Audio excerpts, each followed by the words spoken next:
state terrorism has never been adequately conceived of within the use of the word terrorism. Terrorism is a political strong construct. It's a term that I generally tend not to use in my own work.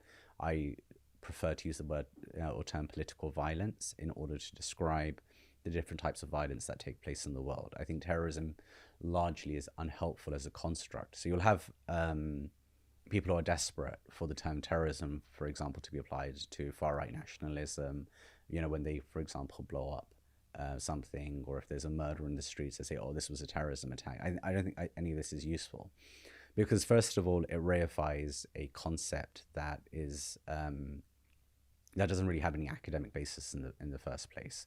But it also, what it does is that it flattens the entire space so that we don't understand, for example, that far right nationalism and acts of violence is connected to a much longer history and continuity of fascistic violence that is really rooted in colonization and, you know, kind of carries forward almost uninterrupted into the present moment.